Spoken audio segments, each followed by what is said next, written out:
Sa bawat sulok ng ating bansa, may mga kwento na hindi kayang ipaliwanag ng agham o kasaysayan.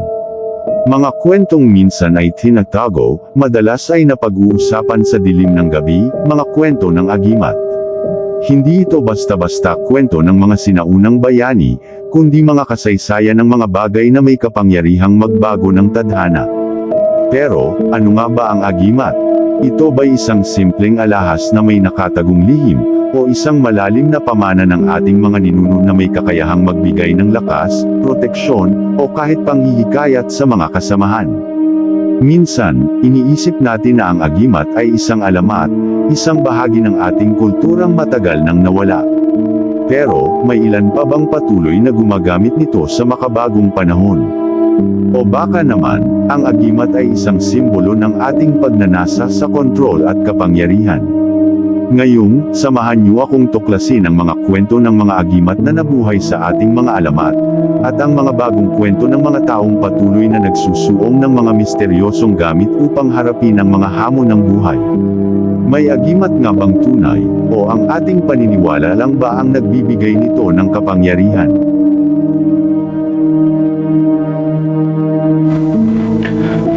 Mula sa mga bundok ng misteryo, hanggang sa mga dilim ng kagubatan, susundan natin ang kanyang laban sa mga nilalang na hindi kayang tapatan ng kahit anong espada. Mga nilalang mula sa mundo ng mga Diyos at mga nilalang ng dilim. Isang lalaking pinili ng tadhana upang ipagtanggol ang kanyang bayan laban sa mga puwersang walang awa at makapangyarihan. Ngayong gabi, ang agimat ni Tunyong Bayawak.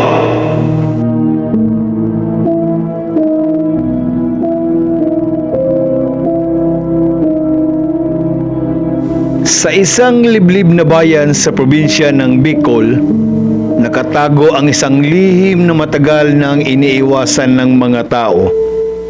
Ang kwento ng agimat ni Tunyong Bayawak. Isa siyang binatang mula sa isang mahirap na pamilya, ngunit kilala sa kanyang tapang at matalim na pangunawa sa kalikasan. Kakaibang lakas ang taglay ni Tunyo, hindi dahil sa mga gamot o itinuturing na sabong, ngunit sa isang makapangyarihang agimat na namamana mula sa kanyang mga ninuno. Isang araw, habang naglalakad si Tonyo sa kagubatan upang manghuli ng hayop, napansin niya may kakaibang liwanag mula sa isang malaking punong balete. Puno ng kababalaghan ang lugar, at sa mga kwento ng matatanda, ito raw ang pinagmulan ng mga mahiwagang nilalang at mga agimat. Dahil sa kanyang likas na tapang, hindi siya nag-atubiling lapitan ang puno. Habang siya ay papalapit, isang malakas na hangin ang dumaan, at naramdaman niyang tila may mga mata na nagmamasid sa kanya. Hindi naglaon, isang matandang lalaki na may mahahabang puting buhok at mahigpit na mga mata ang lumitaw mula sa likod ng puno. Ang matandang lalaki ay si Mang Ribo, ang tagapag-ingat ng agimat ng kanyang pamilya. Ipinasa ko sa iyo ang agimat ng Bayawak, wika ni Mang Ribo. Ngunit hindi ito madaling taglayin, Tunyo. Ang agimat ay may kalakip na responsibilidad at maraming kalaban ang maghahanap upang agawin ito. Nagulat si Tonyo, ngunit alam niyang ang pagkakataon na ito ay hindi isang simpleng pangyayari. Anong kalaban, Mang Ribo? Tanong niya. 4 na nilalang ang magiging kalaban mo. Una, si Darna, isang mangkukulam na may kakayahang magtago sa anino. Pangalawa, si Ibarra, ang namuhalang tao na may lakas ng 10 lalaki. Pangatlo, si Lilith, ang diwata ng dilim, na may kakayahang magmanipula ng mga pangarap. At pang-apat, si Carlo, ang aswang na walang awa sa mga inosente. Sagot ni Mang Rebo. Ipinasa ni Mang Rebo ang isang maliit na bag na puno ng mga kakaibang bagay, mga balat ng bayawak, mga ugat ng halaman, at isang piraso ng makintab na bato. Ito ang magbibigay sa iyo ng lakas at proteksyon laban sa iyong mga kalaban. Ngunit, tandaan mo, Tonyo, hindi sa lahat ng pagkakataon ay magagamit ang agimat. Kailangan mong matutunan kung kailan at paano ito gagamitin. Bago umalis si Mang Rebo, iniwan niya si Tonyo ng isang babala. Ang agimat ay may kapangyarihan, ngunit may mga pagkakataon na ang tunay na lakas ay hindi nasusukat sa gamit o kagalingan, kundi sa tibay ng puso at pananampalataya. Habang tinatahak ni Tonyong bayawak ang madilim na kagubatan, hindi siya makaligtas sa mga pagninilay. Ang agimat na ipinasa ni Mang Rebo ay tila nagbibigay sa kanya ng lakas. Ngunit alam niyang hindi ito magiging sapat sa mga darating na pagsubok. Nais niyang maghanda, kaya't nagdesisyon siyang dumaan sa bahay ng matandang albularyo, si Aling Lera, na kilala sa buong bayan dahil sa kanyang mga kaalaman sa mga kababalaghan at agimat. Pagdating ni Tonyo sa bahay ni Aling Lera, sinalubong siya ng matanda nang may matang puno ng karunungan. Tonyo, alam kong dumating ka para humingi ng tulong, wika ni Aling Lera. Ngunit, tandaan mo, ang agimat na hawak mo ay hindi magiging sapat kung hindi mo matutunan ang tamang paraan ng paggamit nito. Ano ang dapat kong gawin, Aling Lera? Tanong ni Tonyo habang iniwasan ang kanyang mga takot na tumagis sa loob. Ang unang kalaban mo ay si Darna, ang mangkukulam na may kakayahang magtago sa anino. Huwag mong asahan na matutumbasan mo siya sa lakas lamang. Ang tamang kaalaman at diskarte ang magdadala sa iyo ng tagumpay, sabi ni Aling Lera habang nagsimula itong magbigay ng mga saloobin at payo. Inutusan siya ni Aling Lera na maglakbay patungo sa isang matandang kuweba sa kagubatan, kung saan naroroon ang unang clue para sa laban kay Darna. Nang dumating si Tonyo sa kuweba, nakatagpo siya ng mga pirapirasong bato at mga simbolo na nagbigay gabay sa kanya patungo sa isang lihim na daanan.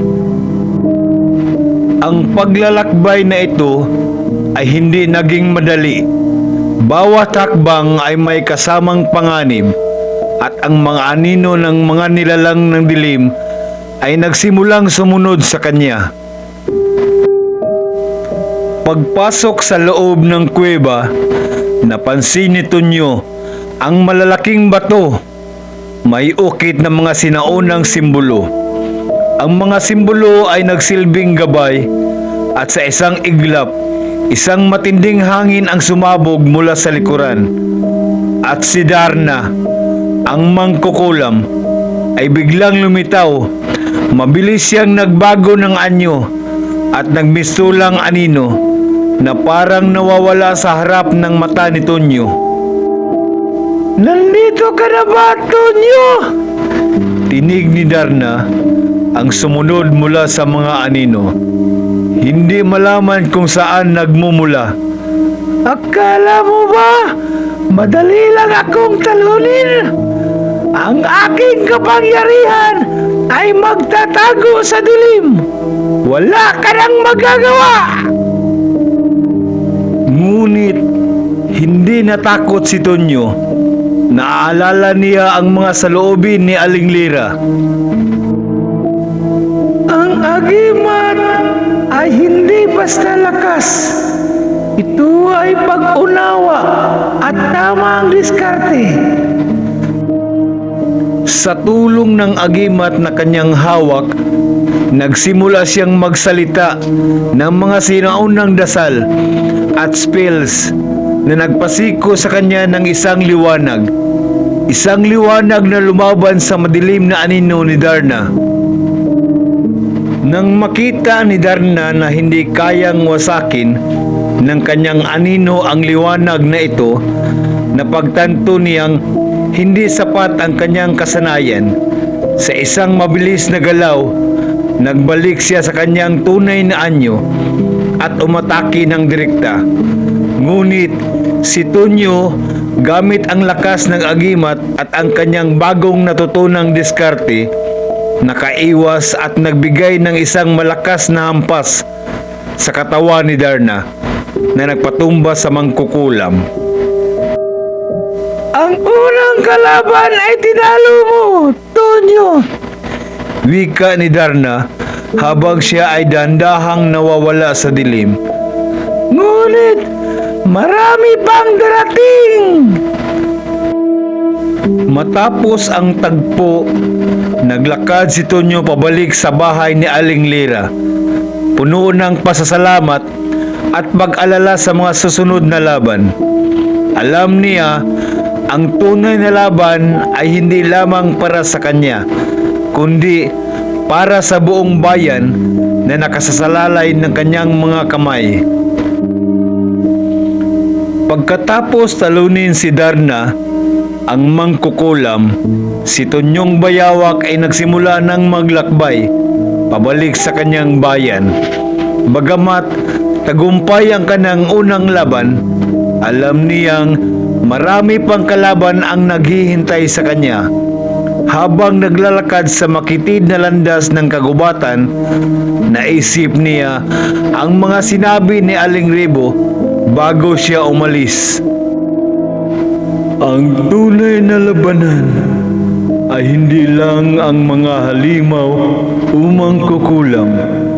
Ang pinakamalupit na kalaban ay ang takot na nagmumula sa sarili mong puso. Habang iniisip ang mga salitang iyon, isang malakas na ugong ang sumalubong sa kanya. Bigla niyang naramdaman ang malamig na hangin na tila nagmumula sa ilalim ng lupa. Paglingon niya, isang napakadilim na espasyo ang nagbukas sa harapan niya. Isang pinto na parang lumabas mula sa kalaliman ng mundo. Isang tinig ang dumating mula sa loob ng pinto. Isang tinig na pamilyar, ngunit may kasamang pangako ng panganib. Tonyo, napagtagumpayan mo ang unang pagsubok. Tinig ng isang kabataan na may malungkot na tono. Ngunit ang susunod na labanan ay hindi tulad ng iyong inaasahan. Hindi nagatubili si Tonyo. Alam niya ang pinto na ito ay isang pagsubok at hindi siya pwedeng magpatalo. Kumuha siya ng hininga at pumasok sa madilim na daan. Sa loob ng pinto, naglakbay si Tonyo sa ilalim ng isang madilim na kagubatan, kung saan ang mga puno ay mukhang hindi natutulog. Sa gitna ng dilim, isang misteryosong nilalang ang lumapit sa kanya. Ang nilalang ay may mga mata na kumikislap tulad ng mga bituin sa kalangitan, at isang katawan na tanging usok at mga anino lang ang bumabalot. Alam mo ba, madali ang magiging laban mo? Tanong ng nilalang. Ang boses na ito ay may kasamang pangungutya. Ang pangalan ko ay Kabuhi, ang nilalang ng pagdududa at takot. Ako ang magtuturo kung paano ka tatalunin. Si Kabuhi, isang nilalang na pinagmumulan ng mga takot ng tao, ay may kapangyarihang magsanib sa mga pinagmumulan ng pangarap at bangungot. Hindi tulad ng mga ordinaryong kalaban. Siya ay isang nilalang na umiiral sa likod ng bawat takot at pangarap ng tao. Sa isang galaw, nagbago ang anyo ni Kabuhi. Naging isang nilalang na kinakatawan ang pinakamatinding takot na naramdaman ni Tonyo. Ang takot na nawalan ng layunin at ang takot na mabigo. Ang agimat na hawak mo ay walang silbi laban sa takot na ito, sinabi ni Kabuhi, habang ang mga anino sa paligid ni Tonyo ay nagsimulang magsayaw at magtago sa dilim. Hindi mo kayang magtagumpayan sa harap ng iyong sariling kalungkutan. Si Tonyo ay napahinto, tinamaan ng takot na dulot ng mga salitang yun.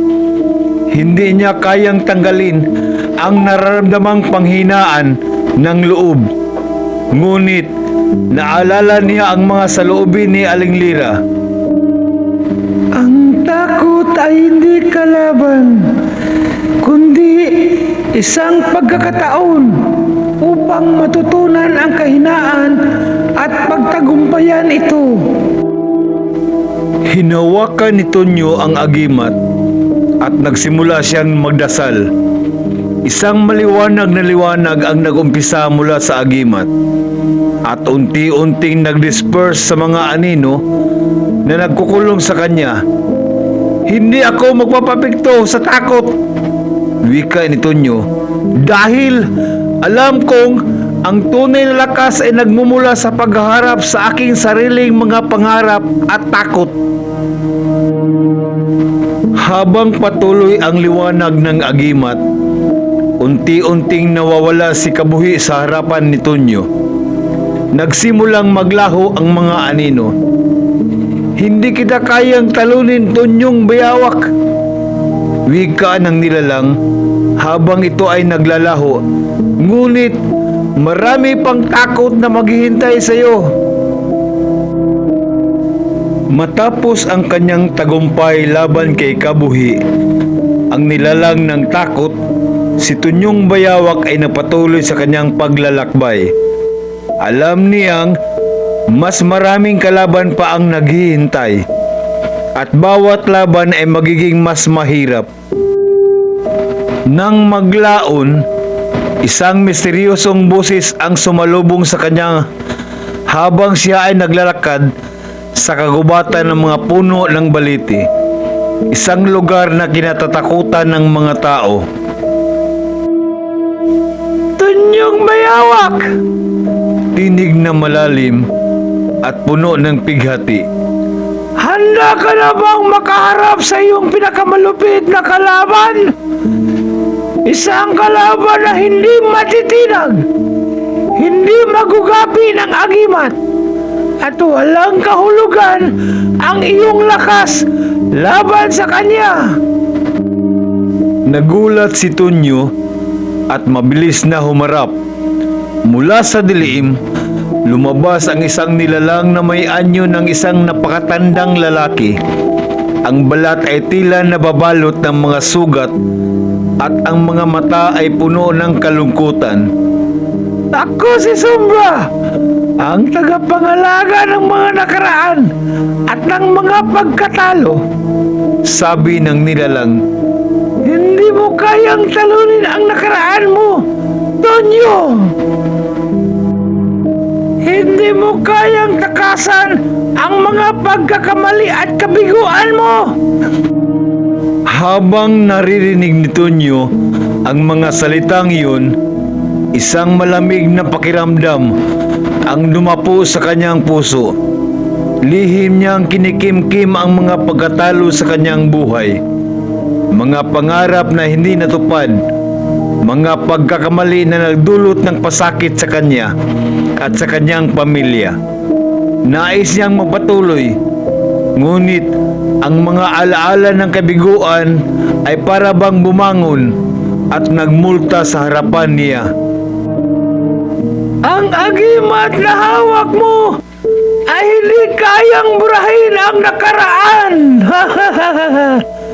Sabi ni Sombra, habang ang kanyang anyo ay nagiging malabo at nagiging mistulang usok na bumabalot kay Tonyo.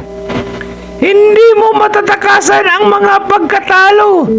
Ang bawat pagkatalo ay manatili sa iyong puso at isipan. At walang anuman ang makatalo sa kanila.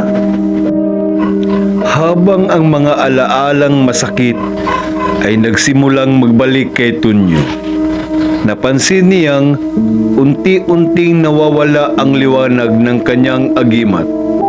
Ang mga simbolo sa kanyang agimat ay nagsimulang kumupas at magdulot ng pagdududa sa kanyang kakayahan. Ngunit sa kabila ng lahat ng takot at kalungkutan na bumabalot sa kanya, muling pumasok sa isipan ni Tonyo ang mga aral na natutunan mula sa mga naunang laban. Ang agimat ko ay hindi isang bagay na namula mula sa liwanag. Wika niya sa sarili. Ito ay isang simbolo ng lakas na nakuha mula sa lahat ng mga laban na nararanasan ko. Ang bawat pagkatalo ay bahagi ng aking paglago. Sa mga salitang yun, nagliwanag muli ang agimat ni Tonyo. Hindi na ito basta liwanag na naglalabas ng enerhiya, kundi isang simbolo ng kanyang determinasyon. Nakita niya si Sombra na patuloy na nagbabago ng anyo, subalit ngayon ay may mga mata na kabiguan na nagsimulang maglaho. Ngayon, nakita ko na ang tunay mong lakas. Wika ni Sombra. Ang mga pagkatalo at takot mo ay naging bahagi ng iyong kalakasan. Hindi mo na kailangan pang takasan ang nakaraan mo. Dahil ito ay naging dahilan ng iyong tagumpay. Sa isang iglap, ang anyo ni Sombra ay nawalan ng porma at naglaho sa hangin. Si Tonyo ay nanatili, puno ng pagmuni-muni, ngunit mas matatag kaysa kailanman. Ang bawat laban ng kanyang nilabanan, pati na rin ang bawat pagkatalo, ay naging bahagi ng kanyang pag-unlad. Ang agimat na hawak niya ay naging simbolo ng lakas, hindi lang mula sa tagumpay, kundi pati na rin mula sa mga kabiguan na naranasan. Habang naglakbay siya pabalik sa kanyang bayan, naisip ni Tonyo na ang lahat ng kalaban na kanyang haharapin ay may layunin. Hindi lamang upang masubok ang kanyang lakas, kundi upang ipakita sa kanya na ang tunay na lakas ay nagmumula sa kanyang kakayahang harapin ang sarili. Pati na rin ang mga anino ng nakaraan. Ang agimat ni Tonyong Bayawak ay hindi isang simpleng kapangyarihan, kundi isang patuloy na pagsubok ng kanyang puso at isipan. Habang ang araw ay nagsisimulang magtakip silim sa bayan tinutulungan ni Tonyong Bayawak, isang bagong hamon ang muling lumitaw. Matapos ang laban ni Tonyo kay Sombra, siya ay nakaramdam ng kakaibang lakas na nagmumula sa kanyang agimat. Ngunit hindi pa rin siya nakakatitiyak sa buong kapangyarihan nito. Pinili niyang magtago sa isang tahimik na lugar sa kagubatan upang magnilay at pag-isipan ang mga nagdaang kaganapan. Isang gabing walang buwan, habang nakaupo si Tonyo sa ilalim ng isang malaking puno, narinig niya ang isang tinig. Tunyong bayawak. Ang tinig na yun ay malalim at mistulang bumangon mula sa kanyang mga alaala. Ang tinig ay tila isang pag-uusap na hindi matukoy kung saan nagmula. Nagpasya si Tonyo na sundan ito. Dahil sa kabang dulot ng misteryong tinig, naglakad siya sa madilim na kagubatan at pinili niyang maglakbay ng mag-isa. Dala ang agimat na kumikislap sa kanyang dibdib. Hindi nagtagal, siya ay nakarating sa isang lihim na kuweba na napapalibutan ng mga matataas na bato at isang mahiwagang liwanag na nagmumula sa kailaliman ng kuweba. Doon, sa loob ng kuweba, tumambad sa kanya ang mata ng isang matandang nilalang, ang babaylan ng agimat. Ikaw ba si Tunyong Bayawak? Ang nagtataglay ng agimat na naglalaman ng lakas ng mga bayani? Tanong ng babaylan. Ang agimat mo ay hindi lamang isang armas, kundi isang susi. Isang susi? Ano ang ibig mong sabihin, babaylan? Tanong ni Tonyo. Ang agimat mo, Tonyo, ay hindi basta isang simbolo ng lakas. Ito ay isang kapangyarihan na maaaring mabukas ng mga lihim ng nakaraan at magbigay ng kapangyarihan sa mga pusong matatag. Subalit, may mga nilalang na maghahanap nito at gugustuhin gamitin ito para sa masamang paraan. Sagot ng babaylan. Nais ng babaylan na iparating kay Tonyo na ang agimat ay may koneksyon sa mga sinaunang bayani at sa kanilang paglalakbay upang protektahan ang kalikasan at ang buong bayan. Ngunit may isang malupit na kalaban na nagmamasid, isang nilalang na tinatawag nilang Ishar, ang punong aswang ng mga nilalang sa dilim.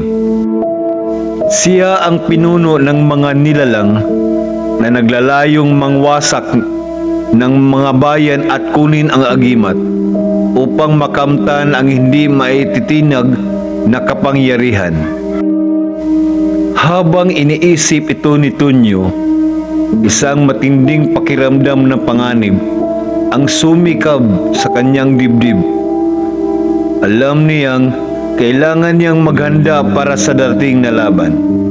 Tinuruan siya ng babaylan kung paano gamitin ang kanyang agimat, hindi lamang bilang proteksyon, kundi upang tawagin ang lakas ng mga ninuno at ang mga espiritu ng kalikasan. Pinagtuunan ng babaylan ng pansin ang isang espesyal na bahagi ng agimat, ang sigla at lakas na nagmumula sa kanyang koneksyon sa kalikasan at sa mga hayop, partikular sa mga bayawak. Magtiwala ka sa iyong agimat at gamitin mo ito sa tamang oras. Huwag mong kalimutan na ikaw ang tagapagtanggol ng iyong bayan. Wika ng babaylan habang siya ay unti-unting naglaho sa paligid. Bumalik si Tonyo sa kanyang tahanan at nagsimula siyang maghanda sa nalalapit na laban. Alam niyang si Ishar ay isang malupit na kalaban, ngunit mas matindi ang tiwala ni Tonyo sa kanyang agimat at sa mga aral na natutunan niya mula sa mga nakaraang laban. Isang malaking pagsubok ang naghihintay sa kanya, ngunit handa na siya, handa nang harapin ang anumang nilalang na nagsusubok sa kanyang lakas at sa kanyang pananampalataya sa sarili. Ang gabi ay lumalim at ang kaharian ng dilim ay unti-unting dumapo sa kagubatan ng bayan. Si Tunyong Bayawak na armado ng kanyang agimat ay naglalakbay patungo sa kinaroroonan ni Ishar, ang punong aswang na nagdudulot ng takot at pagkawasak sa mga bayang matatagpuan sa kanyang landas. Ang hangin ay malamig at may mga kakaibang tunog na nagmumula sa dilim ng kagubatan. Bago pa man makalapit sa lugar kung saan umaabot ang mga alingaw-ngaw ng sigaw, naaninag ni Tonyo ang isang malupit na anyo na lumalabas mula sa ulap. Si Ishar, ang pinuno ng mga aswang, nakatayo sa ibabaw ng isang mataas na bato, nakasurrounded ng mga madilim na nilalang. Ang mga mata ni Ishar ay kumikislap ng pula at ang kanyang katawan ay nililok ng mga alon ng kadiliman. "Tunyong Bayawak!" tinig ni Ishar na umabot sa buong kagubatan. "Hindi mo ko kayang labanan. Ang aking dilim na aking dala. Ang iyong agimat ay walang laban sa kapangyarihan ko." Si Tunyo, bagamat nararamdaman ang takot sa kanyang dibdib, ay tumayo ng matatag. Hindi niya pinansin ang mga salita ni Ishar at itinatago ang anumang pag-aalinlangan. Ang agimat sa kanyang dibdib ay nagsimulang kumislap ng maliwanag na liwanag, simbolo ng lakas na nagmumula sa mga ninuno at sa kalikasan. "Ang liwanag ng aking agimat ay hindi matitinag ng iyong kadiliman, Ishar!" sagot ni Tonyo na may tapang. "Ito ay hindi lamang isang kapangyarihan ng mga bayani. Ito ay ang lakas ng kalikasan ng bawat nilalang sa mundong ito." Nag-uumapaw na ang tensyon sa paligid nila. Bago pa man magtuloy-tuloy ang laban, isang malakas na hampas ng hangin ang dumaan at nagdala ng mga alon ng hangin. Isang matinding pagsabog ng enerhiya ang naganap at sabay na nagkaroon ng sigawan ang mga aswang na sumusuporta kay Ishar. Sa kabila ng takot, hindi umatras si Tonyo. Agad niyang ginamit ang lakas ng agimat upang tawagin ang espiritu ng mga bayawak, ang kanyang mga tagapagtanggol. Isang malakalikasang alon ng enerhiya ang naglabasan mula sa agimat at ang paligid ay napuno ng mga nilalang mula sa kagubatan, mga espiritu ng mga bayawak, agila at iba pang mga hayop. Habang naglalabanan, nagsimula ring umilaw ang agimat ni Tonyo. Isang makapangyarihang alon ng liwanag ang pumutok mula dito at sinalubong ng manilim na anino si Ishar. Napakabilis ng labanan at ang bawat hampas ng agimat ay nag-iwan ng mga sugat sa katawan ni Ishar. Ngunit hindi rin magpapatalo ang punong aswang at ang kanyang mga limaw ay patuloy na umatake kay Tonyo. Habang patuloy ang kanilang labanan, napansin ni Tonyo na ang agimat sa kanyang dibdib ay nagsimulang magbigay ng isang lihim na mensahe. Isang tinig mula sa mga ninuno ang dumaan sa kanyang isipan. "Ipinagkaloob sa iyo ng agimat ang lakas upang magtagumpay." Wika ng tinig. Ngunit hindi lamang ang lakas ang magtatanggal sa dilim. Kailangan mong magtiwala sa iyong sariling kakayahan, sa iyong puso. Napagtanto ni Tonyo na hindi sapat ang lakas ng agimat lamang upang talunin si Ishar. Kailangan niyang gamitin ang kanyang buong tapang at pananalig sa sarili. Sa isang matinding pagsabog ng enerhiya, iniiwasan ni Tonyo ang isang malupit na atake ni Ishar at sinalubong siya ng isang malakas na sipa. Ang agimat ay naglabas ng isang matinding liwanag na tumama kay Ishar, at sa kabila ng kanyang kahinaan, siya'y nahulog sa lupa. Si Ishar, bagamat tinamaan ng malupit, ay hindi agad nawalan ng buhay. Isang huling sigaw ang lumabas mula sa kanyang bibig, at ang kanyang katawan ay sumabog sa kadiliman. Nag-iwan ng mga anino at piraso ng mga aswang na nagsimulang na maglaho. Si Tunyong Bayawak ay nakatayo sa gitna ng kagubatan. Humihingal, ngunit puno ng tagumpay. Alam niya, ang laban na ito ay hindi lamang tungkol sa lakas ng agimat, kundi tungkol sa pagtitiwala sa kanyang sarili at sa mga espiritu ng kalikasan. Habang ang kagubatan ay tahimik na, muling bumangon mula sa dilim. Ang agimat ni Tonyo ay patuloy na kumikislap, isang tanda ng patuloy na proteksyon at lakas mula sa mga ninuno at sa kalikasan. Matapos ang matinding labanan kay Ishar, inisip ni Tunyong Bayawak na tapos na ang lahat. Ngunit sa kabila ng kanyang tagumpay, alam niya ang tunay na laban ay hindi patapos. Habang nagrarakbay siya sa kagubatan ng mga bayani, isang malupit na presensya ang naramdaman. Isang mas madilim at mas matinding kapangyarihan kaysa kay Ishar. Ang mga alingaw-ngaw ng hangin at mga kaluskos ng mga halaman ay nagbabalita ng bagong panganib. Sa gitna ng kanyang paglalakad, isang maladilaw na liwanag ang nakita mula sa likod ng mga puno. Ang mga mata ni Tonyo ay nagniningning sa takot at naguluhan, sapagkat ang liwanag na yun ay nagbabalik sa kanya ng mga malupit na alaala. Ang agimat na minsang ibinigay sa kanya ng kanyang lula, si Lolo Sila, ang pinuno ng kanilang angkan ng mga bayawak. Siya ang nagbigay kay Tonyo ng kahusayan sa pakipaglaban at nagpatibay sa kanya bilang tagapagtanggol ng kalikasan. Mabilis na lumingon si Tonyo at nakita ang isang pamilyar na anyo na lumilitaw mula sa liwanag. Isang matandang nilalang na may malalaking pakpak, si Lupit, ang tagapangalaga ng mga agimat at kaharian ng mga espiritu. Siya ang nagbigay ng babala kay Tonyo tungkol sa darating na higit pang panganib. Tonyo, tinig ni Lupit na sumabay sa hangin. Mayroong isa pang kalaban na mas malakas kaysa kay Ishar. Siya ang tunay na pinuno ng dilim, si Bantaya, ang Diyos ng mga aswang at mga nilalang ng gabi.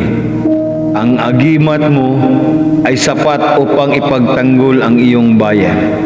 Ngunit ang laban mo kay Bantaya ay magdadala ng bagong hamon. Hindi nakapagsalita si Tonyo. Tanging ang tibok ng kanyang puso ang naririnig sa katahimikan ng kagubatan. Alam niya ang magiging laban ay hindi tulad ng anuman sa naranasan niya. Si Bantaya, ang Diyos ng kadiliman, ay may kakayahang magtulungan ng lahat ng masamang nilalang upang buuin ang kanyang hukbo ng paghihiganti laban sa mga nilalang ng liwanag. Ang agimat mo, Tonyo, ay isang sinaunang lakas. Dagdag ni Lupit. Ngunit kailangan mo ng higit pa upang talunin si Bantaya.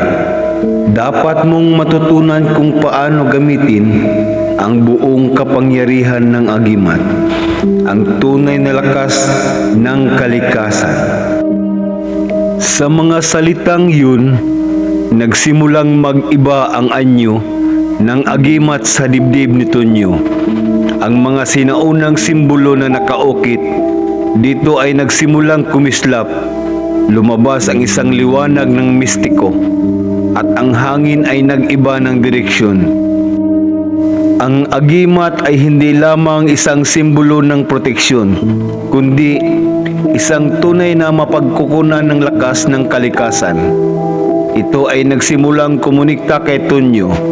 Pinapalakas ang kanyang ugnayan sa kalikasan at mga espiritu ng kagubatan, ng hangin at ng mga hayop. Maghanda ka, Tonyo, sabi ni Lupit. Ang oras ay malapit na.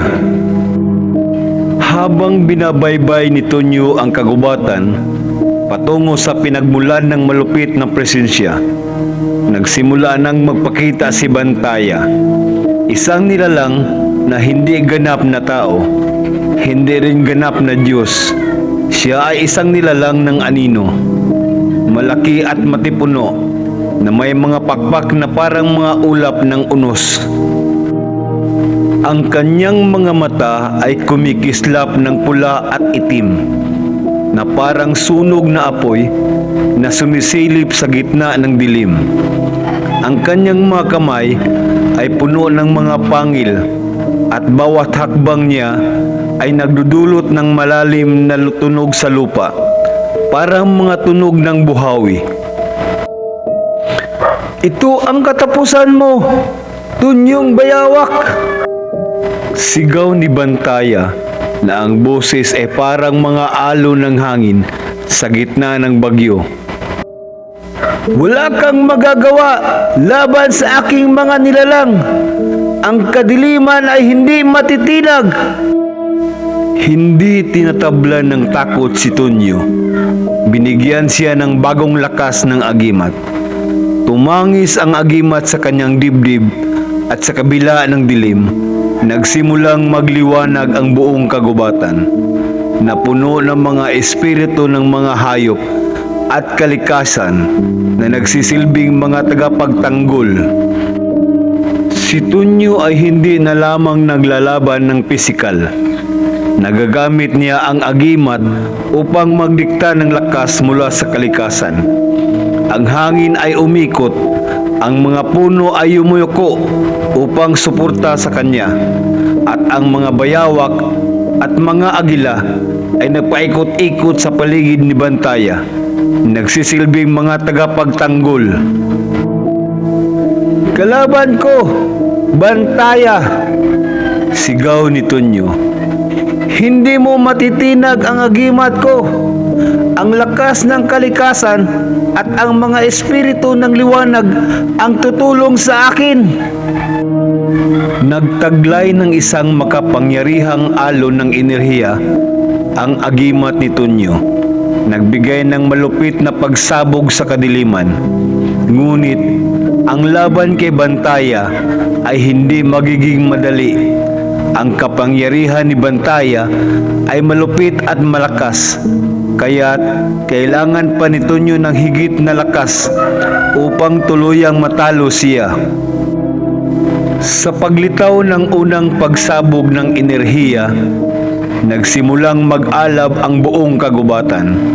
Sumasalamin sa isang labanan ng liwanag at dilim na magtatakda ng kapalaran ng buong bayan. Habang patuloy na sumabog ang enerhiya mula sa agimat ni Tonyong Bayawak, nagpatuloy ang matinding laban sa kagubatan. Ang hangin ay dumagadagundong at ang mga puno ay yumuyuko sa lakas ng daluyong ng enerhiya na ay pinalabas ng kanilang pinuno. Nakaharap na niya ngayon si Bantaya, ang Diyos ng kadiliman. Ngunit sa kabila ng kanyang tapang, naramdaman ni Tonyo na may isang hindi maipaliwanag na takot na bumabalibot sa kanya. Alam niya ang laban na ito ay hindi lamang tungkol sa pisikal na lakas. Mayroong mas malalim na layunin na nakatago sa kanilang paglalaban. Habang ang kagubatan ay naging larangan ng makasunod na pagsabog ng liwanag at dilim, isang misteryosong tinig ang umabot sa pandinig ni Tonyo. Ang tinig ay mula kay Lula Sila. Ang kanyang lula, ang tagapangalaga ng mga agimat sa kanilang angkan. Ang kanyang mga salita ay nagsilbing gabay at pag-asa sa harap ng pinakamadilim na pagsubok na hinaharap ni Tonyo. Tonyo! Busis ni Lula Sila. Ang agimat mo ay higit pa sa isang armas. Ito ay bahagi ng kalikasan ng mga espiritu ng ating mga ninuno, ng mga hayop at ng kalikasan mismo. Huwag mong kalimutan na ang tunay na lakas ng agimat ay hindi nakasalalay sa iyong kamay, kundi sa iyong ugnayan sa kalikasan. Pag-isipan mong mabuti at makakamtan mo ang tagumpay. Habang nagsasalita si Lula Sila, nagsimulang magbago ang agimat sa kanyang dibdib. Ang mga sinaunang simbolo na nakaukit dito ay nagmistulang kumislap ng mas maliwanag. Sa bawat pakislap ng agimat, parang isang bagong lakas ang pumapasok kay Tonyo. Nagkaroon siya ng mas malalim na koneksyon sa kalikasan. Mula sa hangin, tubig at mga hayop na naging buhay at sumusuporta sa kanyang laban. Sa kabilang banda, si Bantaya ay hindi matitinag. Ang kanyang malupit na anyo ay nagsimulang magbago rin. Ang mga pakpak na dati ay madilim ay nagkaroon ng matinding pagsabog ng apoy, parang ulap ng abo. Ang mga mata ng Diyos ng dilim ay kumikislap ng mas maliwanag, at ang kanyang mga palad ay naglalabas ng apoy na kayang tunawin ang kahit anong bagay. Habang dahan-dahang umaabanti si Bantaya, ang mga nilalang ng dilim ay sumusunod sa kanya, mga aswang, manananggal, at iba pang mga nilalang na nabubuhay sa gabi. Ang agimat mo ay walang silbi, Tonyo! Sigaw ni Bantaya. Ang kanyang busis ay parang tunog ng kidlat na dumadaos-dos sa kalingitan. Ang kapangyarihan ng kadiliman ay walang katumbas. Ang iyong koneksyon sa kalikasan ay hindi magtatagal sa harap ng aking pwersa. Dahil sa mga salitang iyon, nagpatuloy ang labanan. Ngunit si Tonyo, gamit ang mga aral mula kay Lula Sila at ang kanyang bagong lakas mula sa agimat, ay nag-isip ng isang plano. Hindi sapat ang lakas ng pisikal upang matalo si Bantaya. Kailangan niyang gamitin ang tunay na kahulugan ng agimat, ang kapangyarihan ng pagkakaisa sa kalikasan at ang kanyang mga espiritual na tagapagtanggol. Nagsimulang magdasal si Tonyo, at ang agimat sa kanyang dibdib ay kumidlat ng isang malakas na liwanag. Sa kanyang panalangin, pinatawag niya ang mga espiritu ng kalikasan upang magtulungan. Mula sa ilalim ng lupa, isang malalim na ugong ang narinig. Ang tunog ng mga ugat at bato na dumadaloy upang magsanib ng magbigay ng lakas. Mula sa hangin, ang mga ibon at mga agila ay nagtipon at nagsimulang lumipad sa paligid ni Bantaya. Ang mga bayawak, ang mga hayop na matapat kay Tonyo ay nagsimulang magtipon. Bawat isa ay may sariling misyon. Habang naglalaban si Tonyo at si Bantaya ay natagpuan na parang may isang bagong pwersa ng kalikasan na sumusubok pagtakpan ang kanyang kadiliman. Ang mga hayop ay nagsimulang magbigay ng lakas kay Tonyo.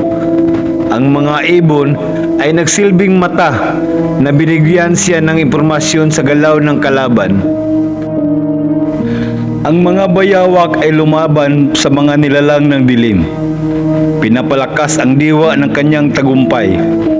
Ang bawat nilalang ng kalikasan ay nagsanib upang magtulungan at si Tonyo ay nahanap ang lakas upang talunin ang dilim. Sa huli, ang agimat ni Tonyo ay nagsimulang maglabas ng isang napakabigat na alon ng liwanag. Hindi na kayang pigilan ni Bantaya ang iniriya ng agimat at ang malupit na apoy na nagmula sa kanyang katawan. Ang liwanag ay nagsimulang magpuno sa kagubatan at ang kadiliman ay naglaho sa isang malupit na pagsabog. Si Bantaya ay bumagsak sa lupa, nawala ng lakas, at ang mga nilalang dilim ay nagsimulang magsitakas. Si Tonyo, bagamat pagod at sugatan, ay nakatayo pa rin. Ang agimat sa kanyang dibdib ay kumikinang ng tagumpay. Ngunit alam ni Tonyo na hindi patapos ang laban. Habang siya ay nanatili sa gitna ng kagubatan, isang bagong puwersa ang nagsimulang mag-ipon sa malayo. Ang agimat ay nagbigay ng huling babala. Ang tunay na kaaway ay hindi pa sumusuko at ang labanan para sa kalikasan ay magpapatuloy. Sa kagubatan ng mga espiritu ay muling dumilim matapos ang matinding labanan ni Tonyong Bayawak laban kay Bantaya, ang Diyos ng kadiliman. Bagamat natalo si Bantaya, may naramdamang hindi normal si Tonyo. Ang agimat na nagniningning mula sa kanyang dibdib ay tila nagsusumamo. Ang liwanag nito ay hindi na kasing lakas ng dati.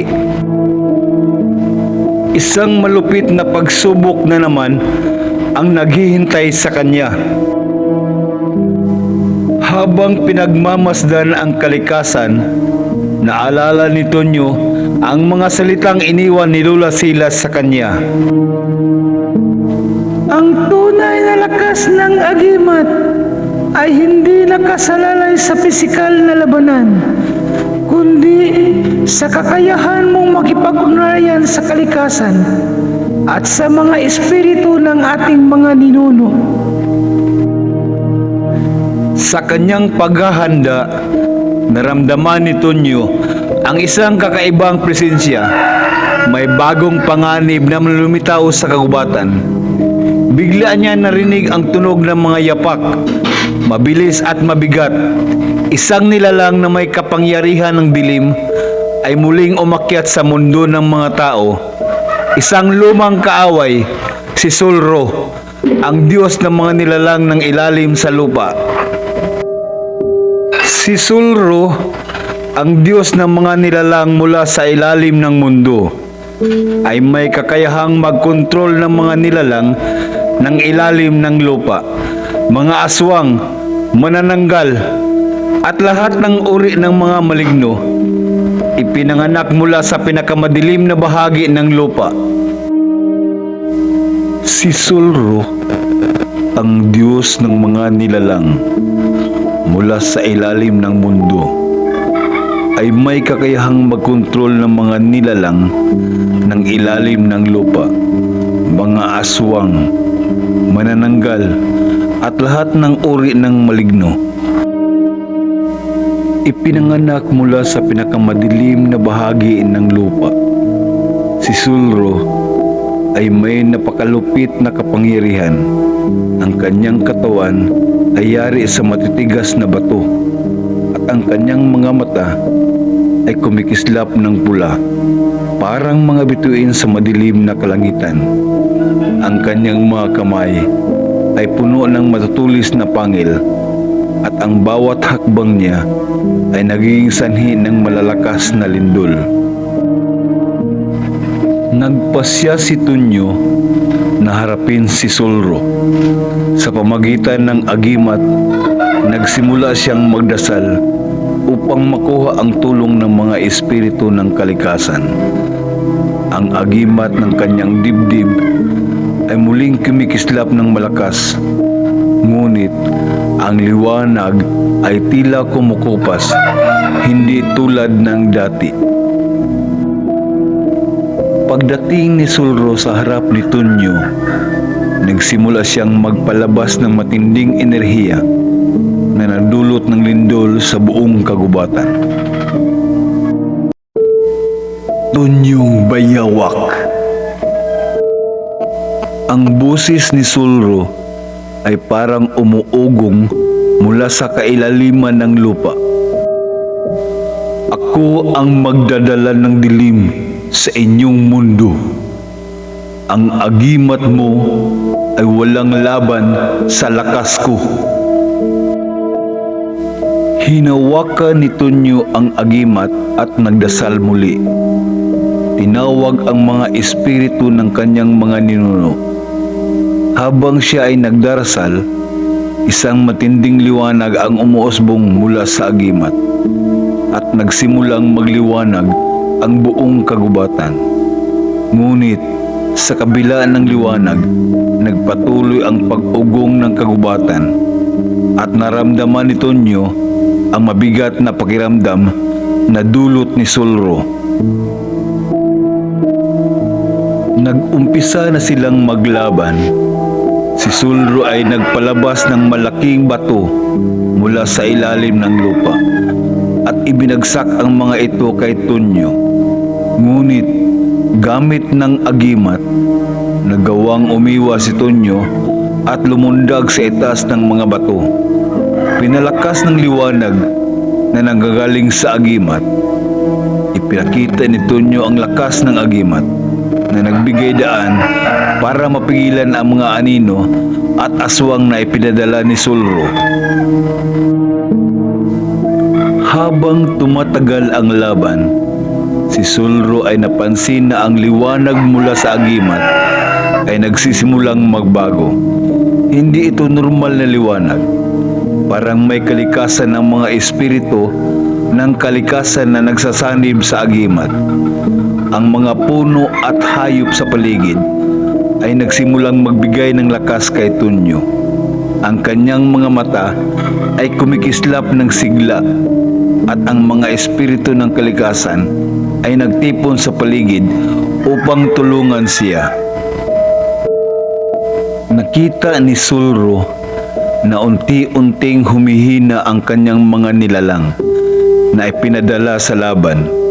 Ang mga aswang ay nagsimulang maglaho at ang mga malupit na anino ay nawawala sa hangin. Si Tonyo, gamit ang agimat at ang lakas ng kalikasan, ay natutunan kung paano makipag-ugnayan sa mga espiritu upang sirain ang mga nilalang ni Sulro. Ang agimat ay kumikislap ng higit at ang kanyang katawan ay naging isang buhay na ilaw sa gitna ng dilim. Sa wakas, matapos ang matinding laban, si Sulro ay bumagsak sa lupa. Ang kanyang katawan ay nag-urong at naglaho sa ilalim ng lupa. Ang kanyang mga nilalang ay nawala ng lakas at ang kagubatan ay muling nagbalik sa kalmado. Si Tonyong bayawak, bagamat sugatan at pagod, ay nanatiling matatag. Ang agimat sa kanyang dibdib ay kumikinang ng mas maliwanag, tanda ng tagumpay. Ngunit alam niya ang laban na ito ay hindi pa tapos. May mga bagong kaaway pa siyang kailangan harapin. At ang agimat ay magpapatuloy sa pagtulong sa kanya sa bawat hamon. Matapos ang labanan kay Sulro, nagpatuloy si Tonyong bayawak sa kanyang paglalakbay sa kagubatan. Dala ang mga sugat na nagpapaalala sa kanya ng matinding laban. Bagamat tagumpay siya sa laban sa Diyos ng mga nilalang sa dilim, alam niya hindi pa tapos ang kanyang misyon. Ang agimat na kanyang dala ay patuloy na kumikislap ng malakas na liwanag. Ngunit may naramdaman siyang kakaibang pagbabago sa kanyang lakas. Parang may nawawala o may kulang. Habang naglalakad, napansin ni Tonyo ang isang kakaibang pook sa gitna ng kagubatan. Ang lugar ay isang maliit na parang puno ng mga namumulaklak na halaman at malalaking bato. Sa gitna ng parang, may isang matandang puno na tila buhay at kumikislap. Ang puno ay may malaking ugat na parang mga braso na naglalakbay sa lupa. Nakita ni Tonyo na may isang nilalang na nakatayo sa ilalim ng puno. Isang matandang mang-uukit ng kahoy. Tonyong Bayawak. Ang matandang mang-uukit ay nagsalita. Ang busis niya ay matalim, ngunit malumanay. Ikaw ay dinala rito ng agimat. Ngunit ang tunay na lakas ng iyong hinahanap ay hindi matatagpuan sa agimat lamang. Ito ay nasa iyong puso, sa iyong tunay na layunin. Naglakad si Tonyo papunta sa matandang mang-uukit at tinanong, "Ano ang ibig mong sabihin? Akala ko ang agimat ang susi sa aking tagumpay." "Ang agimat ay isang instrumento." Ang matanda ay nagsabi, "Isang pangako mula sa mga espiritu ng kalikasan. Ngunit upang magtagumpay sa susunod na laban, kailangan mong matutunan kung paano gamitin ang iyong puso at isipan. Dito, sa ilalim ng puno ng buhay, matutuklasan mo ang tunay mong lakas." Habang ang matanda ay nagsasalita, ang agimat na hawak ni Tonyo ay nagsimulang magbago. Ang liwanag nito ay hindi na kasing liwanag ng dati. Sa halip, ang liwanag ay nagiging mas maligaya, parang may buhay na nagmumula sa loob nito. Ang mga puno sa paligid ay nagsimulang magbigay ng hangin, at ang mga halaman ay sumayaw sa bawat simoy ng hangin. "Paano ko matutunan ang lakas na sinasabi mo?" tanong ni Tonyo, nagsisimula ng mag-aalinlangan. "Pumili ka, Tonyong Bayawak," sabi ng mang-uukit. "Pumili ka ng isang bagay na nagsasaad ng iyong layunin sa buhay. Isang bagay na higit pa sa iyong mga laban at tagumpay. Ipinaubaya ko sa iyo ang pagkakataon upang matutunan ang lihim ng agimat na hindi mo pa alam." Nag-iisip si Tonyo. Alam niya ang kanyang lakas ay hindi lamang nakasalalay sa pisikal na laban. Kailangan niyang tuklasin ang mga espiritual na espiritu ng agimat, pati na rin ang kanyang personal na layunin. Sa mga sandaling yun, isang malinaw na pananaw ang pumasok sa kanyang isipan. Ang agimat ay hindi lamang para sa kanya. Ang tunay na lakas nito ay para sa mga tao, para sa kanyang bayan, para sa kalikasan na tinutulungan niyang protektahan. "Ipinagpapasalamat ko ang mga espiritu na nabigay sa akin ng agimat," sabi ni Tonyo habang nakatingin sa agimat. "Ang aking agimat, ang layunin ay hindi lamang upang manalo sa laban, kundi upang protektahan ang aking bayan at ang kalikasan mula sa mga kasamaan." Ang agimat ay kumislap ng matinding liwanag, at ang kanyang katawan ay napuno ng enerhiya. Isang matinding pakiramdam ng lakas ang dumaloy sa kanyang katawan. Ngunit hindi ito ang dati niyang lakas. Sa pagkakataong ito, ang lakas ay nagsimula sa kanyang puso, sa pagmamahal at malasakit para sa kanyang bayan at kalikasan. "Ngayon, Tonyong Bayawak," sabi ng matandang mang-uukit, "ikaw ay handa ng humarap sa tunay na hamon. May mga kalaban pa nang maghahanap ng iyong agimat, at tanging ang iyong malasakit at ang iyong layunin ang magbibigay sa iyo ng lakas upang malampasan sila. Si Tunyo ay humarap sa mantalang mang-uukit. Ang agimat sa kanyang dibdib ay kumikinang ng maliwanag, simbolo ng kanyang bagong pag-unawa sa tunay na kapangyarihan. Bago siya magpatuloy, nagpasalamat siya sa mantalang mang-uukit ng kahoy, na ngayon ay nagbigay sa kanya ng bagong pananaw sa kanyang misyon. Nais kong protektahan ang aking bayan at hindi ko nahayaang magdulot ng masama ang mga nilalang na sumusubok agawin ang agimat ko. Wika ni Tunyo. Handa na muling maglakbay at maghanap ng mga bagong kalaban upang ipagtanggol ang mundo. Matapos ang matinding paglalakbay at mga laban, nagpatuloy si Tunyong Bayawak sa kanyang misyon upang protektahan ang kanyang bayan at ang kalikasan mula sa mga nilalang na nagtatangkang agawin ang agimat. Sa kanyang mga kamay, ang agimat ay kumikislap ng malakas, tanda ng bagong lakas at pagkaunawa at natamo niya muli na matandang mang-uukit. Ngunit alam niya ang tunay na hamon ay hindi pa dumating.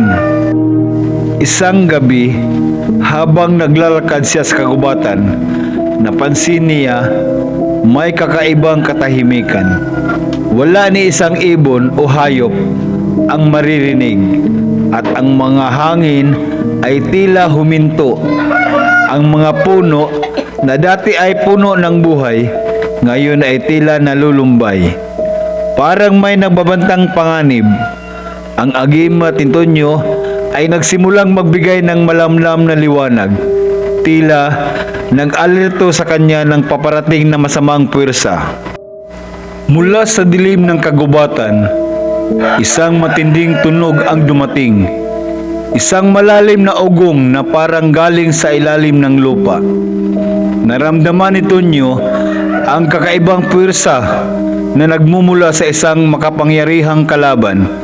Sa isang iglap, lumitaw ang isang nilalang na mas mataas pa sa anumang nilalang na nakaharap ni Tunyo.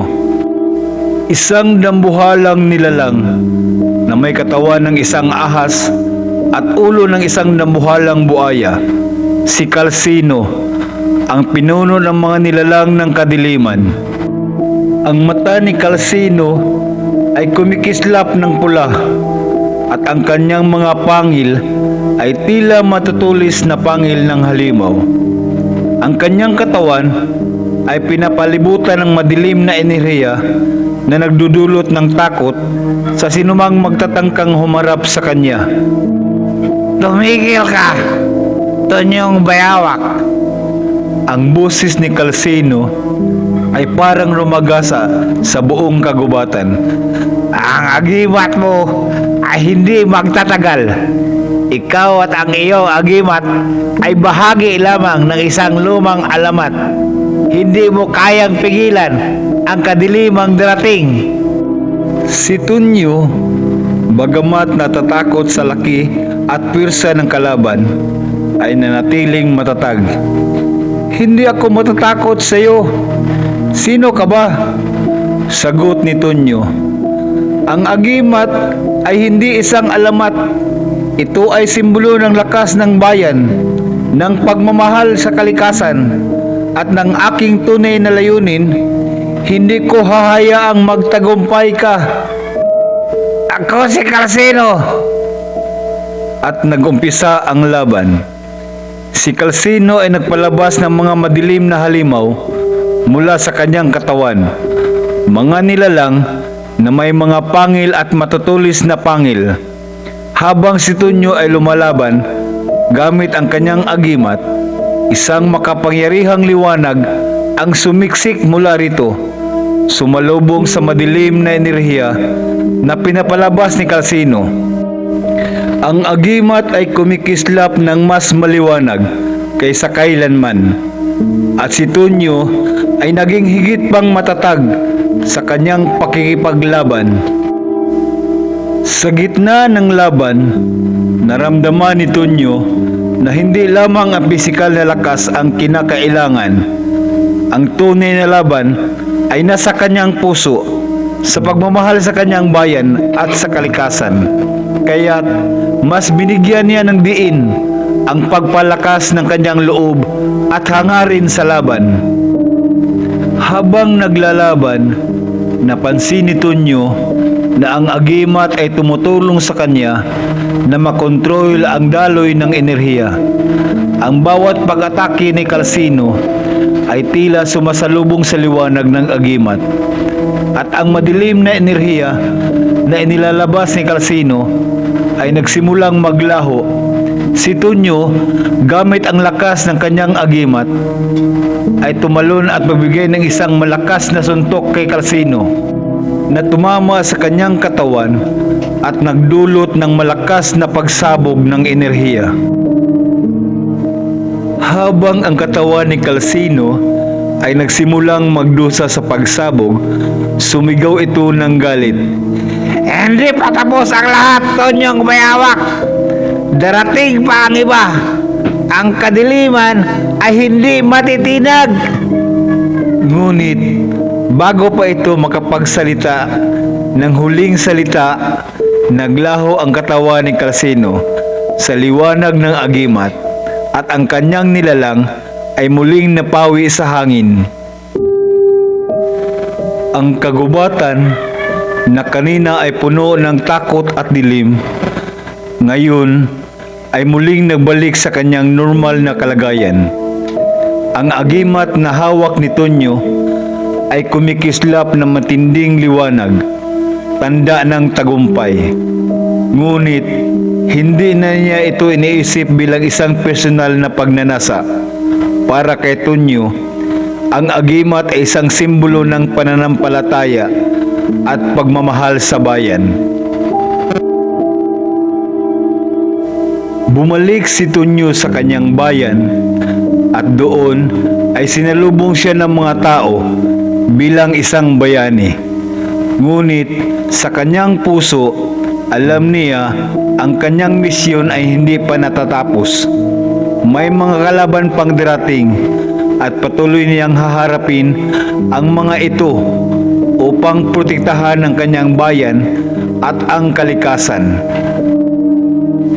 Ang laban ay hindi pa natatapos, ngunit sa bawat tagumpay, tayo'y lalakas, sabi ni Tonyo sa mga tao ng kanyang bayan. Ang tunay na agimat ay nasa ating puso at sa ating hangarin. Sama-sama tayong magtatagumpay laban sa kadiliman. Matapos ang huling matinding laban ni Tonyong Bayawak kay Calcino, ang pinuno ng mga nilalang ng kadiliman, akala ni Tonyo na natapos na ang kanyang misyon. Ngunit may isang mas malaking pwersa ang nagmamasid sa kanya mula sa dilim. Alam ni Tonyo na ang mga nilalang ng dilim ay hindi magtatapos sa pagkakawala ni Calcino. Isang bagong banta ang dumarating, isang mas malupit at mas malakas na nilalang na tinatawag ang mahiwagang tiktik. Isang sinaunang halimaw na may kakayahang magbago ng anyo at magmanipula ng mga ilusyon. Isang araw, habang si Tonyo ay nagbabalik sa bayan upang magpahinga at magsanay, isang kakaibang naramdaman ang kanyang agimat. Ang liwanag na dati matalim at maliwanag, ngayon nagiging malabo at mahina. Ang hangin sa paligid ay nag-iba ng timpla at ang mga puno sa paligid ng kanyang bayan ay nagsisimulang magkalas ng mga dahon. Tila may nangyayaring hindi kanais-nais. Napansin ni Tonyo na magpunta sa bundok kung saan siya unang nakatagpo ng agimat upang humingi ng gabay mula sa matandang mang-uukit. Pagdating niya sa tuktok ng bundok, nakatagpo siya ng isang banyaga, isang matandang nilalang na may malabughaw na balat at mga mata na kumikislap ng dilim. Siya ay may hawak ng malaking hawakan ng mga palasyo na may mga ukit ng mga sigil at simbolo ng kadiliman. Si Tunyong Bayawak. Ang busis ng banyaga ay malalim at puno ng misteryo. Inaasahan ko ang iyong pagdating. Si Tunyo na walang takot ay nagtanong, "Sino ka? At ano ang nais mo?" Ang banyaga ay ngumiti, ngunit ito'y isang ngiti na hindi nagdadala ng kagalakan. "Ako ang mahiwagang Tiktik, ang tagapangalaga ng mga ilusyon. Ako ang pinakamataas na nilalang ng kadiliman, at ako ang magpapaalam sa iyo ng iyong wakas." Si Tunyo ay naghanda na sa laban. "Wala kang magagawa laban sa agimat na to. Hindi ko hahayaang agawin mo ang liwanag ng aking bayan at ang aking kalikasan." Ngunit ang Tiktik ay ngumisi ng mas matindi. Sa isang kisap mata, nagbago ang kanyang anyo. Naging isang higanting kalapati na may mga pakpak na kasing laki ng bundok. Ang kalangitan ay biglang naging madilim at si Tonyo ay napag-utusan ng malaking hangin at malupit na pang-ulan na dulot ng mga ilusyon ni Tiktik. Habang binabaybay ng Tiktik ang himpapawid, nagmukhang mga halimaw na naglalakad sa mga kagubatan, mga nangangalit na ahas, mga nilalang na may tatlong mata, at mga nilalang na may mga pangil na parang mga buwaya. Ang lahat ng ito ay ilusyon, isang laro sa isipan ni Tonyo. Ngunit ang mga ilusyon na yun ay tila totoo at nakakatakot. Sa halip na matakot, ginamit ni Tonyo ang kanyang lakas at kalmado. Inisip niya ang kanyang bayan, ang mga mahal sa buhay, at ang kanyang misyon upang protektahan ang kalikasan. Hinawakan niya ang agimat at mula rito ay naglabas ng isang matinding liwanag na nagwasak sa mga ilusyon ni Tiktik. "Ang liwanag ng agimat ay hindi kayang matakpan ng iyong kadiliman!" sigaw ni Tonyo habang binibigyan ng lakas ang kanyang agimat upang maging gabay sa pagtapos ng mga ilusyon. Ang mahiwagang Tiktik na ngayon ay mas galit na ay naglabas ng isang pinakamalakas na alon ng dilim na tinatangkang sumira sa agimat. Ngunit ang agimat ni Tonyo ay hindi nagbigay ng daan. Sa isang malakas na pagsabog ng liwanag, ang ilusyon ng Tiktik ay tuluyang napawi. Si Tonyo ay tumalon gamit ang lakas ng agimat at tinamaan ang Tiktik sa dibdib gamit ang isang malupit na suntok na pinakawalan mula sa kanyang mga kamay. Sa huling sigaw, ang mahiwagang Tiktik ay naglaho sa kadiliman at sa hangin sa paligid ay muling humupa. Ang mga kagubatan ay nagbalik sa kanilang natural na kalagayan. Ang mga puno ay muling nagkaroon ng mga dahon at ang agimat ni Tonyo ay muling kumikislap ng malakas na liwanag. Si Tonyo ay bumalik sa kanyang bayan at ang mga tao ay muling nagdiwang ng tagumpay. Ngunit sa kabila ng lahat ng ito, si Tonyo ay alam niya ang laban ay hindi pa tapos. Ang agimat ay patuloy na nagbibigay ng gabay sa kanya. Ngunit ang tunay na paglalakbay ay ang pagiging handa na nakaharap ang anumang pagsubok upang protektahan ang bayan at kalikasan. Ang tunay na agimat, sabi ni Tonyo sa kanyang bayan, ay hindi lamang nasa mga anting-anting o mga agimat. Ang tunay na lakas ay nasa ating puso, sa ating panindigan para sa tamang landas. Sama-sama tayong magtatagumpay.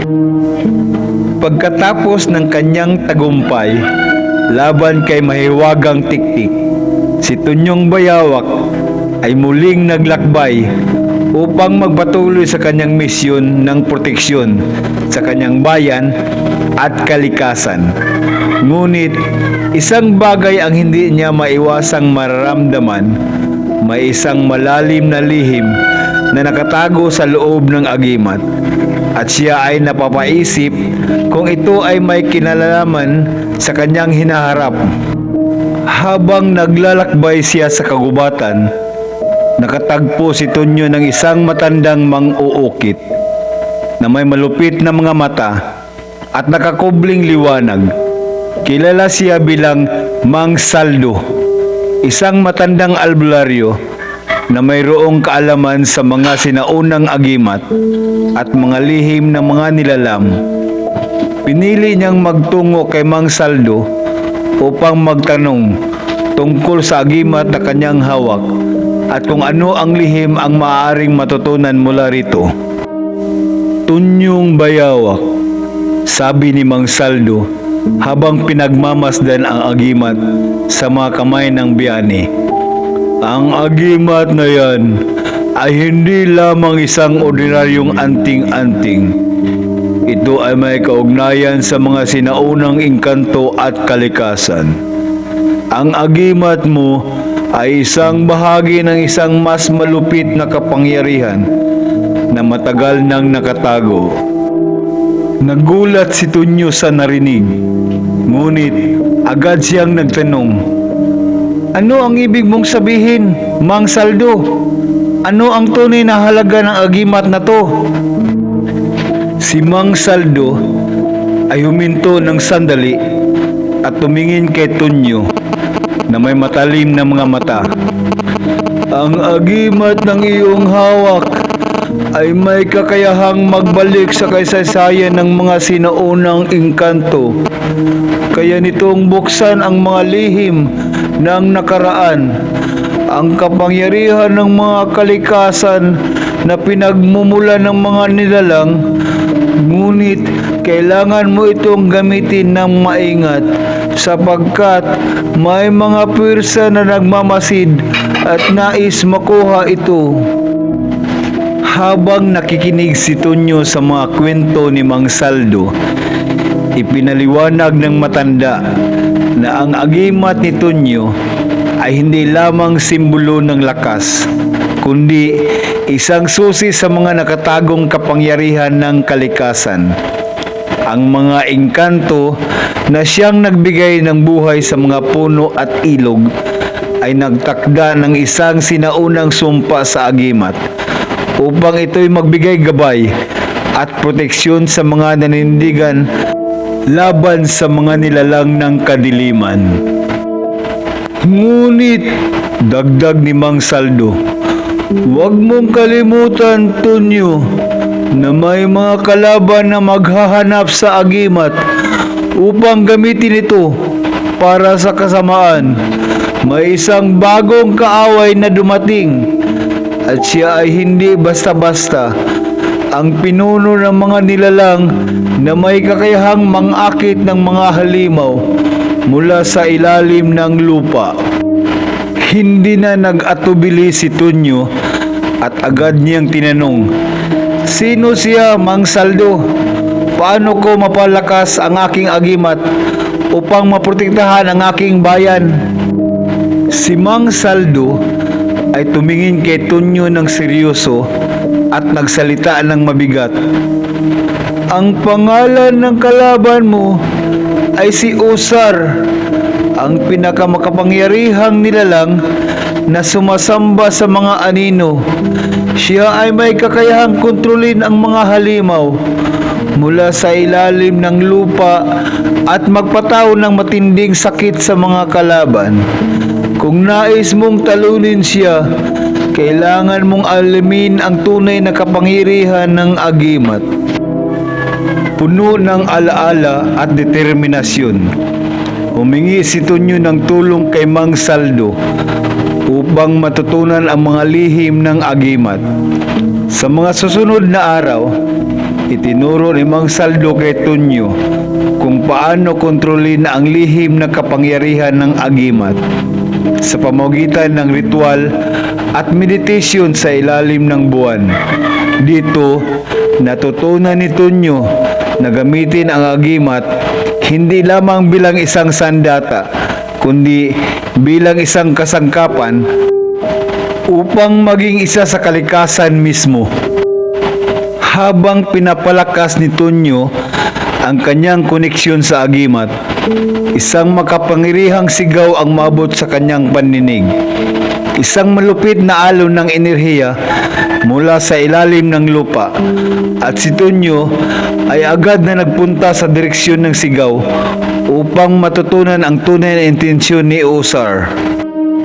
Pagdating ni Tonyo sa isang liblib na puok sa gitna ng kagubatan, natagpuan niya ang buong lupa ay nag-uugong at may mga nilalang mula sa ilalim ng lupa ang nagsisimulang maglabasan. Si Uusar, isang nilalang na may balat na parang apog at mga mata na naglagalablab sa itim na apoy, ay naglalakad patungo kay Tonyo. "Uusar!" sigaw ni Tonyo. Hawak ang agimat na kumikislap ng malakas na liwanag. "Hindi ko hahayaang sirain mo ang aking bayan at ang kalikasan!" Ngunit si Uusar ay ngumisi at nagsimulang magtaglay ng madilim na enerhiya mula sa ilalim ng lupa. "Ang agimat mo ay walang halaga laban sa aking kapangyarihan. Ang aking mga halimaw ay maghahari sa lahat." Habang pinapalakas ni Tonyo ang bayawak ang kanyang koneksyon sa agimat, natutunan niya ang tunay na halaga ng lakas ay hindi sa pisikal na pwersa lamang, kundi sa kanyang pananalig at tapang. Sa ilalim ng gabay ni Mang Saldo, nagsimula siyang matutunan kung paano gamitin ang agimat upang makontrol ang mga pwersang nakapaligid sa kanya, pati na rin ang kanyang sariling mga emosyon at intensyon. Ngunit hindi niya alam na ang kalaban niyang si Usar ay patuloy na nagmamasid, naghahanda ng isang masamang plano upang kunin ang agimat at magdala ng matinding kapahamakan sa buong kalikasan at mga nilalang ng liwanag. Isang araw, habang naglalakbay si Tonyo patungo sa isang banyagang bayan, naramdaman niyang may kakaibang enerhiya sa hangin. Ang mga puno ay tila nagkikislapan at ang hangin ay may matinding amoy ng usok at alikabok. Bigla siyang dinala ng agimat sa isang malalim na kagubatan kung saan naramdaman niya ang presensya ni Uusar. "Sa wakas, Tonyong bayawak," tinig ni Uusar mula sa likod ng isang matandang puno. "Ang agimat mo ay hindi makaligtas sa kamay ko. Wala ka ng takas." Sa mga salitang yun, nagsimulang magdilim ang kalangitan. Ang mga ulap ay nagtipon at ang buong kagubatan ay parang nabalot ng dilim ng enerhiya. Ang mga hayop at nilalang sa paligid ay nagmistulang nagtakbuhan, natatakot sa darating na labanan. Ngunit hindi natatakot si Tonyo. Alam niya ang agimat ay hindi lamang para sa kanya. Ito rin ay para sa kalikasan at mga nilalang na umasa sa kanyang proteksyon. Kinuha niya ang agimat na kumikislap ng maliwanag na liwanag at naglakad patungo kay Uusar. "Ito ang huling pagkakataon na magtatagpo tayo, Uusar," wika ni Tonyo nang may tapang. Hawak ang agimat ng buong lakas. "Hindi ko hahayaan na ang kadiliman ay maghari." Habang naglalakad si Tonyo, nagsimulang mag-iba ang anyo ni Oosar.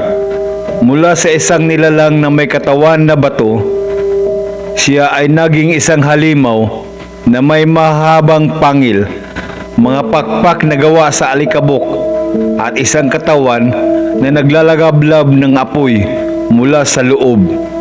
Ang kanyang mga mata ay naglalabas ng makapangyarihang enerhiya na nagdulot ng lindol sa lupa. Ako ang tagapaghari ng kadiliman! Sigaw ni Oosar. At sa isang iglap, ipinakita niya ang kanyang tunay na kapangyarihan. Isang matinding enerhiya ang ibinuga mula sa kanyang katawan, at ang buong kagubatan ay nabalot ng natatakot na dilim. Ngunit hindi natatakot si Tonyo. Binuksan niya ang kanyang mga mata, at ang agimat ay kumikislap ng maliwanag na nagpatibay sa kanyang loob. Hindi ako magpapatalo! Ang sigaw ni Tonyo, habang ang agimat ay lumabas ng isang maliwanag na alon ng enerhiya na nagtaglay ng lahat ng kabutihang itinatuguyod niya sa buong buhay niya. Nagharap ang dalawang malupit na bersa, ang liwanag ng agimat ni Tonyo laban sa madilim na enerhiya ni Oosar. Sa bawat pag-atake ni Oosar, nagliliyab ang kanyang mga mata at mga kamay. Ngunit ang liwanag ng agimat ni Tonyo ay patuloy na sumasalungat, pinalakas ng tapang at lakas ng kanyang loob. Ang mga nilalang sa kagubatan na dati ay natatakot kay Oosar ay nagbalik sa kanilang mga lugar. Nagbigay suporta kay Tonyo. Ang mga espiritu ng kalikasan, mga engkanto ng hangin, tubig at mga puno ay nagtipon upang mabigay lakas kay Tonyo. Tonyong bayawak, ikaw ang aming pag-asa! Sigaw ng mga espiritu.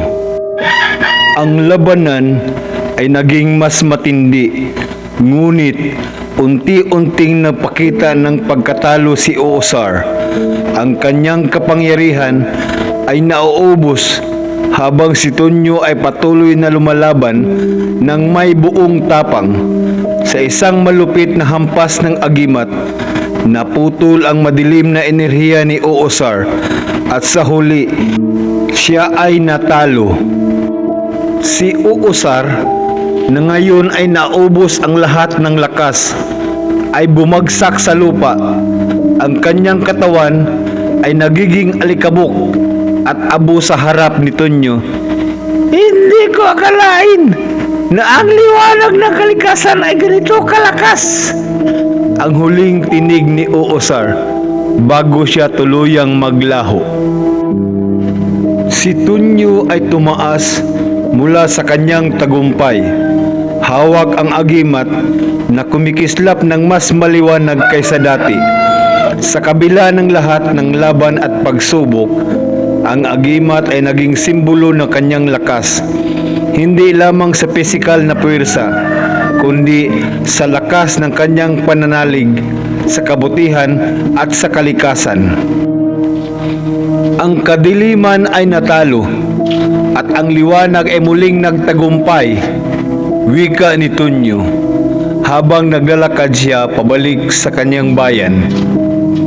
Ngunit handa siyang harapin ang anumang darating na hamon para sa kalikasan at mga nilalang ng liwanag.